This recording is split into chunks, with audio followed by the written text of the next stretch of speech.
जेव्हा एका स्त्रीचं वय वाढतं ना तेव्हा ती कमी नाही तर अजून सुंदर दिसायला लागते. कारण आपण नेहमी ऐकलेलं असतं की तरुण दिसलं म्हणजे ते सुंदर असतं. असं नाही, पण खरं सौंदर्य फक्त गालावरच्या तेजात नसतं तर तिच्या जगण्यात असतं. जशी जशी वर्ष वाढतात तशी तशी ती आतून मजबूत होत जाते. चुका करून शिकते, रडून उभी राहते, पडून पुन्हा चालायला लागते. आणि त्या सगळ्या अनुभवांच्या मुळे तिच्या चेहऱ्यावर एक वेगळीच चमक येत असते. जिला स्वतःची ओळख झालेली असते आता, जी ठामपणे म्हणू शकते की मला माहितीये मला काय हवं आहे. अशी स्त्री खूप भारी असते आणि आता तिच्यात एक वेगळीच ताकद असते. पण जगाला अशी ठाम स्त्री असलेली जरा जडत जाते बर का, कारण तिला कोणी सहज फसू शकत नाही. तिच्यावर आपली मर्जी कोणी लादू शकत नाही. आणि जी स्त्री अजून स्वतःला शोधत असते, अजून थोडीशी गोंधळलेली असते, ती जगाला सोपी वाटते. कारण तिला अजून जसं वळावं तशी ती वळली जाते, म्हणून ती सोपी वाटते. त्यामुळे आपण जरा थोडा विचार केला पाहिजे. जर आपण स्वतःकडे रूप म्हणून नाही तर ऊर्जा म्हणून जर पाहायला लागलो ना तर सौंदर्याची व्याख्या कायमची बदलून जाईल. बरोबर ना? जुनी माणसं भावनिक होती म्हणून नाती निभावली जात होती, पण आज भावना कमजोर झाल्यात आणि स्वार्थ शहाणं झालंय. त्यात प्रेम नाही तर हिशोब मांडला जातो बरं का. फायदा असेल तर जवळीक आणि नसेल तर ओळखही विसरली जाते. त्यामुळे आजकाल नाती जुळत नाहीत, ती फक्त वापरली जातात. नमस्कार, मी छाया. आपल्या सर्वांचं आपल्या आणखीन एका नवीन व्हिडिओमध्ये अगदी मनापासून स्वागत करते. तर कालच्या व्हिडिओला तुम्ही सगळ्यांनी भरभरून प्रेम दिलं, त्यासाठी मनापासून आभारी सर्वांची. आणि आज सकाळीच व्हिडिओला सुरुवात केली मी.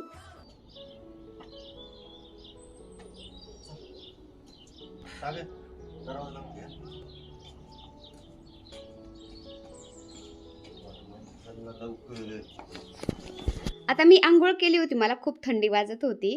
त्यामुळे म्हणलं मी काय फिरायला येत नाही ऊन पडल्याशिवाय. आणि फौजी साहेब तर काय ऐकत नव्हते. ते म्हणले आता आपण फिरून येऊ आणि त्यानंतर ऊन पडलं की मग थोडंसं उन्हाला बसू.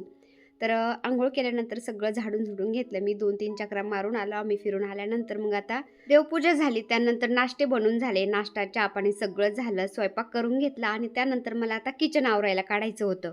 आणि मी एकटीने जर किचन आवरायला काढलं ना तर ते 2 दिवस पण माझ्याच्याने आवरणार नाही. त्यामुळे मग राजू आणि सागर मला किचन आवरू लागत होते. आता थोडं जरी मला किचनमध्ये तेलकट मेंचट वाटलं ना तर मला ते किचनमध्ये ना अजिबात मन लागत नाही. त्यामुळे मग असं थोडंसं तेलकट वाटायला लागलं ना मी लगेच किचन आवरायला काढत असते. आता घराचं काम झालं ना त्यावेळेस म्हणलं किचनला आपण 2 खिडक्या बसवल्यात ना, त्यामुळे हवा पास होईल आणि किचनमध्ये तेलकट मेंचट ते उडालेलं सगळं बाहेर निघून जाईल. चिमणी बसवायची गरजच नाही.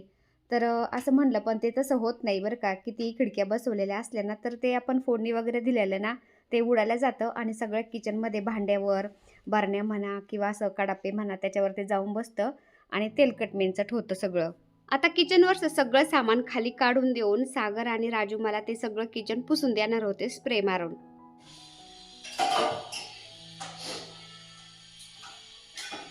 अरे तुम्ही किचन का काढलं सफाईला सगळं?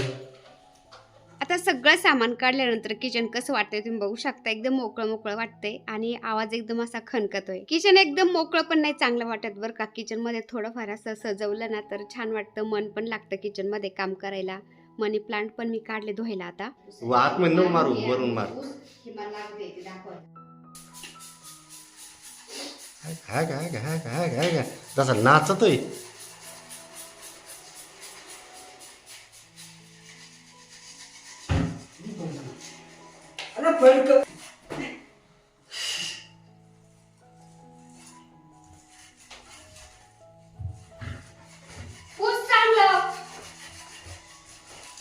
अजून मारायची का? दोघांना काट पुशीतोय आहे का? सगळं गोळ त्याच्यातच गेल्या, बाकीच्या कामाला टाकत नाही का? होय, अजून काम आहे. स्प्रे दिली आकाशचा सागर थोडा वेळ तर अजून मार. नीट नीट मार, नीट मार, नीट मार, मग नीट मार. आग द्यायचं मारतो, आज तसंच होतोय अंगा असं. मी नाही करत मग कोण करत? हा का? मला कुकुल बाळ माझं खुश गोडा. शाबास, मस्त सा.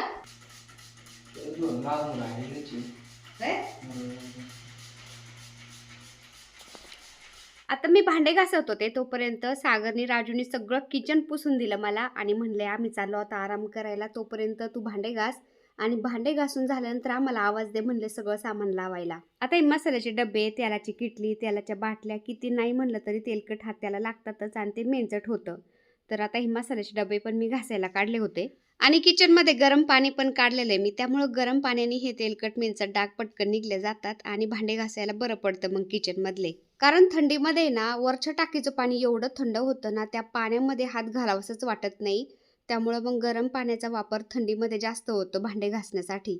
आणि किती कडक थंडी असली ना तरी पण दुपारचं चांगलं ऊन पडतं ना, त्यामुळे सोलरचं पाणी चांगलंच मग गरम होतं. आता सकाळचे नाश्ता, चहा पाणी, स्वयंपाकाचे सगळे भांडे मी घासले होते, पण आता हे जे किचन आवरायला काढलंय ना मी, बरण्या, मसाल्याचे डब्बे हे सगळे भांडे घासत होते मी. किचनमधले एवढे भांडे घासून झाले की थोडेसे कोरडे व्हायला ठेवायचे फॅन खाली आणि त्यानंतर मग सगळे भांडे पुन्हा किचनमध्ये लावून द्यायचे. एकदम घर आवरायला काढलं ना आपण थकून जातो, त्यामुळे घराचा एक एक कोपरा मी असं आवरत असते. हॉल आवरला होता 2 दिवसापूर्वी, आता हे किचन आवरते. तर एक ताईंच्या इथं सुवासिनी जेवायला चालले. काम चालू होतं किचनचं, तरी पण म्हणलं चला आता त्यांनी बोलवले तर येऊ जेवण करून. फौजी साहेब चाललेत मला सोडवायला. पुढं बघा.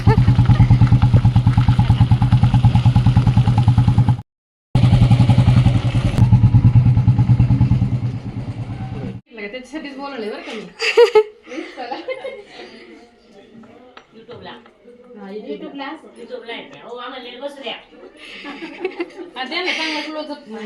हो ना, हा हो तुमच्याकडे आले तुम्ही एकदा. हो हा ना, हा त्यांचा मला फोन आला 12 वाजता. हो. पण मी म्हंटल आपलं किती वेळ लागतो किती नाही. ज्या ताईंकडे मी सुवासिनी जेवायला गेले होते ना, त्यांच्या घरातलं मंदिर आहे हे आणि 2-3 देवींच्या सुवासिनी जेवू घालायच्या होत्या त्यांना, त्यामुळे पहिली बॅच बसली होती आधी. त्या बायकांचं जेवण करून झाल्यानंतर आम्ही बसलो मग जेवायला. मी किचन आवरायला काढलं होतं, त्यात मला सुवासिनी जेवायला जायचं होतं आणि पाहुणे पण आले होते. तर मग पाहुणे काही जास्त वेळ थांबले नाही, त्यांनी चहा घेतला आणि ते लगेच गेले. त्यानंतर मग फौजी साहेबांनी मला सुवासिनी जेवायला नेऊन घातलं आणि माझं जेवण झाल्यानंतर मी फौजी साहेबांना लगेच फोन केला, मला ते घ्यायला पण आले लगेच, कारण मला काळजी लागली होती घरी माझं किचन आवरायचं होईल का नाही. तर पटकन मी घरी आले, पुन्हा साडी चेंज केली मी, कारण कुठेही सुवासिनी जेवायला जायचं म्हणलं ना तर साडी घालूनच जायचं असतं. आणि मग ड्रेस घालून मी पुन्हा कामाला लागले. तर कसं आहे ना, साडीची मस्त मला सवय लागली बरं का आता, पण तरी पण थोडंसं अनकम्फर्टेबल वाटतं. ड्रेसमध्ये कसं पटापट काम सुचलं जातं, त्यामुळे मग ड्रेस घालून मी पुन्हा कामाला लागले. आणि घरामध्ये घालण्यासाठी हे 500 रुपयाच्या आतमध्ये मी 3-4 ड्रेस मागवलेत बरं का. ते गाऊनपेक्षा तर मला चांगलेच वाटतं. ते गाऊन घालायचं म्हणलं ना खूप कसं तरी वाटतं मला, त्यामुळं मग मी असे 1 पीस हे ड्रेस मागवत असते. आधी 2-3 होते मला, पुन्हा मी 2-4 मागवलेत आता. आणि आता तर उन्हाळा लागलाय ना, उन्हाळ्यामध्ये साडीमध्ये अजिबात दम निघत नाही, खूप गरम होतं. त्यामुळं मग म्हणलं चला उन्हाळ्यामध्ये पण घालायला होतील ड्रेस. आणि किचन तर कसलं चमचम करते तुम्ही बघू शकता. राजूनी आणि सागरनी मला चकाचक पुसून दिलं एकदम. सगळं किचन आवरता आवरता संध्याकाळ झालीच होती, तरी पण कितीही आवरायचा प्रयत्न केला ना ते काही केल्याने आवरत नाही. सकाळचा सूर्य उगवल्यानंतर खाल्ल्याकडल्या खिडकीतून सूर्याचे किरण किचन मध्ये येतात आणि आता सूर्य मावळतीला चाललाय ना, तर वरला कडल्या खिडकीतून ते सूर्याचे किरण किचन मध्ये पडत होते, तर खूप छान वाटत होतं. आपलं किचन एकदम साफसुथरं स्वच्छ जिथल्या तिथं वस्तू असेल ना, तर आपल्याला किचनमध्ये स्वयंपाक करायला काहीच वाटत नाही आणि आपल्याला वस्तू सगळ्या जिथल्या तिथं टाईमाला सापडतात. पण मग आता लग्न झाल्यापासून मी जुन्या पद्धतीची जी आपली किटली असते ना तेलाची तीच वापरत होते बरं का. किटली, तो चमचा, पळी. पण आता कसं जसा जमाना पुढे चाललाय तसं पण आपण थोडंफार बदलायचं असतं नाही का. तर रील वगैरे शूट करायचे असतात ना, त्यामुळे मी ह्या तेलाच्या बॉटल वगैरे घेतल्यात, स्वस्तात मस्त आहेत बरं का एकदम. तर किचनमध्ये जेवढं सजवता येईल तेवढं मी एकदम सिंपल पद्धतीने असं सजवलंय. कसं आहे, किचनमध्ये आलं की एकदम फ्रेश वाटतं, स्वयंपाक करायला पण छान वाटतं. तसं पण मला एकटीला स्वयंपाक करायला काहीच वाटत नाही बरं का. कितीही स्वयंपाक करायचा म्हणलं ना, किती माणसांचा तरी मी एकटी करू शकते. पण रोजचं जरी स्वयंपाक करायचं म्हणलं ना, मी किचनमध्ये आले की फौजी साहेब येतात, राजू तरी येतो, नाही तर मग मुलं तरी येतात, कोणी ना कोणी किचनमध्ये येतं आणि मला मदत करत असतात. त्यांना पण माहिती आहे की ही काही ना काही करतच असती, व्हिडिओ शूट तरी करती, एडिटिंग तरी करती, घरातलं काम तरी करत बसती, कधीच शांत बसत नाही. त्यामुळं मग मला ते असं थोडंफार काही ना काही असं कामामध्ये मदत करतात. कसं आहे ना ताईनं, घरातल्या स्त्रीला तिच्या घरातल्या माणसांनी जर समजून घेतलं ना, तिला कितीही काम असलं ना तरी त्या कामाचं तिला काहीच वाटत नाही. तर असं आहे. तर चला, आजचा छोटासा व्हिडिओ मी तर सेंड करते. आता व्हिडिओ आवडला असेल तर एक लाईक नक्की करत जा ताईंनो. चॅनलवर नवीन असेल तर प्लीज आपल्या चॅनलला सबस्क्राईब पण करा. चला तर भेटूया पुन्हा अशाच एका छानशा व्हिडिओबरोबर. तोपर्यंत बाय. व्हिडिओ पूर्ण पाहिला त्यासाठी मनापासून आभारी सर्वांची. सर्वांना श्री स्वामी समर्थ.